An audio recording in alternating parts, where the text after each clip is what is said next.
এই দুনিয়া চলমান দার্শনিকে ভর্তি হয়ে রয়েছে, কিন্তু তিনটি জিনিস এমন রয়েছে যেগুলোর মোকাবিলা তারা করতে পারেন না: কঠোর পরিশ্রম, দূরদর্শিতা আর দৃঢ় নিশ্চয়তা। যখন কি তারা সকলেই যোগ্য, বুদ্ধিমান আর অত্যন্ত শিক্ষিতও বটে। এজন্য এই চিন্তা করবেন না যে আপনার ধনী বা গরিব, বরং এটা দেখুন যে সফলতার শিখরে পৌঁছানোর তৃষ্ণা আপনাদের মধ্যে কতটা রয়েছে। হারার পরে জেতার কৌশল শিখুন। যখন আপনারা কোনো ম্যাচ হেরে যান বা বিজনেসে ফেল করে যান, তখন আপনারা নিশ্চয়ই ক্রোধে ভরে ওঠেন।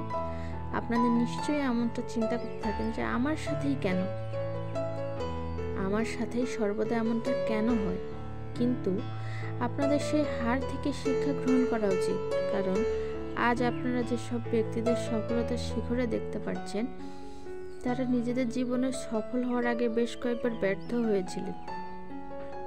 যেমন ধরুন ওয়াল্ট ডিজনি, যার নামে এত বড় ডিজনিল্যান্ড তৈরি হয়েছে, তাকে এক সংবাদপত্র কোম্পানি থেকে এই বলে বার করে দেওয়া হয়েছিল যে উনি কিছুই জানেন না, আর উনি ঠিকমতো কল্পনা করতেও পারেন না।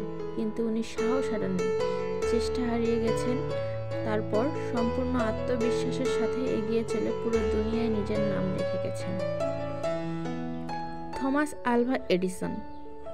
বৈদ্যুতিক বাল্বের আবিষ্কারক থমাস আলভা এডিসন বেশ কয়েকবার প্রচেষ্টা করার পরেই বৈদ্যুতিক বাল্বের আবিষ্কার করতে পেরেছিলেন। উনি যদি নিরাশ হয়ে প্রচেষ্টা করা বন্ধ করে দিতেন, তাহলে আজ আমরা আলো কি করে পেতাম?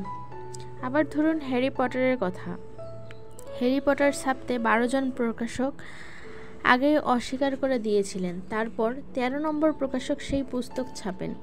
কিন্তু জে.কে. রাউলিং নিরাশ হননি, উনি আশাবাদী হয়েছিলেন আর শেষে সফলও হয়েছিলেন। এজন্য আপনাদেরও আশাবাদী দৃষ্টিকোণ গ্রহণ করতে হবে, আর ব্যর্থ হলে এই কথাগুলোর উপর মনোযোগ দিতে হবে। 1. এমনটা চিন্তা করুন যে এটাই অন্তিম সুযোগ নয়, জীবনে আরও অনেক সুযোগ আসবে। তারপর নিজের ক্ষমতা প্রদর্শন করার জন্য নিজেকে মানসিক রূপে প্রস্তুত করে তুলুন। 2.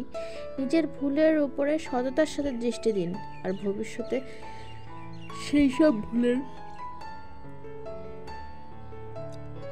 পুনরাবৃত্তি না করার সংকল্প করুন। 3.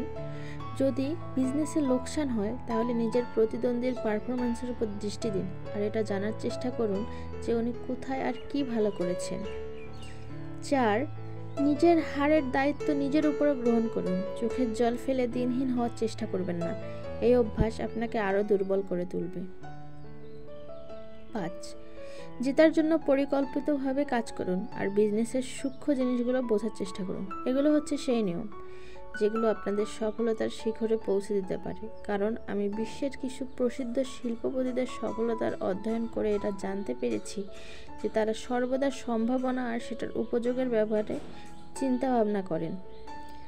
তারা ঝুঁকি ওঠানোর জন্য সর্বদা প্রস্তুত হয়ে থাকেন। তারা মুশকিল কাজ বেশি করেন আর সর্বদাই প্রেরক ব্যক্তিদের সাথে থাকেন।